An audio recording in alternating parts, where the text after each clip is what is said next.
Hey guys, thank you for sharing your email address. You are now looped into True Digital Weekly. I needed to do this in order to show you how this whole process works. I know that you'll get real value from the information I send out, but if at any point you wanted to opt out, you're free to do that at the bottom of these emails. So now that you have set up your Chatfuel account, we need to use a platform called Zapier. Hang on one sec.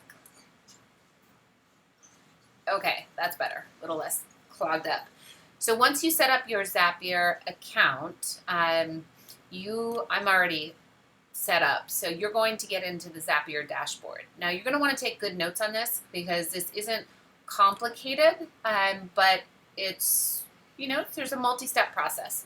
So once you get in here, you're probably going to go, I don't know what to do now. So let me get rid of that.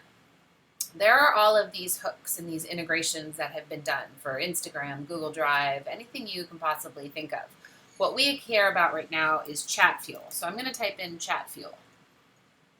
Now you want Chatfuel for Facebook, okay? And you want to go up and click Make a Zap. Now you're starting to get really techie, so watch out. Okay, very easy to make mistakes here. So here's what you need to do. You need to choose webhooks, okay? So you're choosing the application. A webhook is actually going to get Chatfuel to talk to Zapier and allow information to pass over to this Google Doc, which we'll get to in a moment. So once you select this, you're going to choose this one, Catch a Hook, okay? Save and continue. Now, you don't have to worry about the child key. You can just click continue here. Okay, so now what has happened is that this webhook has come up with a URL that we are going to want to take over and put into Chatfuel. So I'm going to go copy to clipboard. Okay, great. Do not click the OK, I did this button because we now need to go back to Chatfuel and get these two talking. So hang tight. Okay. So now what you're going to see here is, hang on one sec. This is my message, right? But basically I need to tell the Chatfuel software what it is I want to do. So I'm going to delete this and go back over it so that you can see exactly what I did here. And I'm also going to delete this one, okay? So you probably have a new chatbot set up. If you went through video 1, you will have done that. And you can be in your welcome message. Really doesn't matter where you are, but let's just say we were in the first follow-up.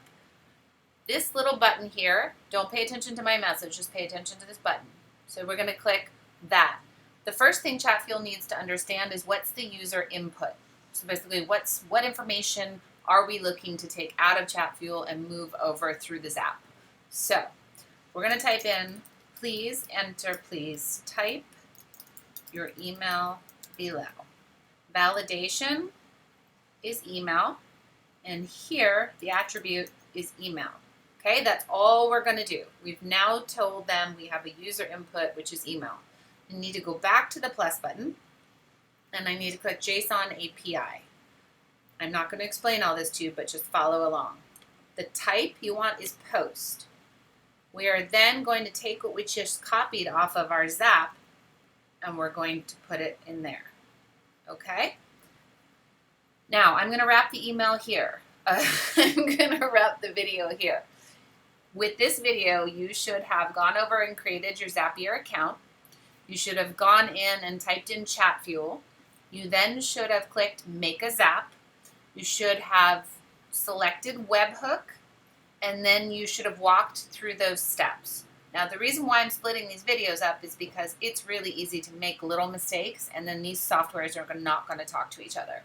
So when we look back over here, hooks.zapier.com, that's what I have just given Chatfuel. Now, there's another couple things we need to do to test this, but before we do that, what I want you to do is I want you to go over to docs.google.com and create a spreadsheet, okay? Not a Google Doc, not a page. I want a spreadsheet.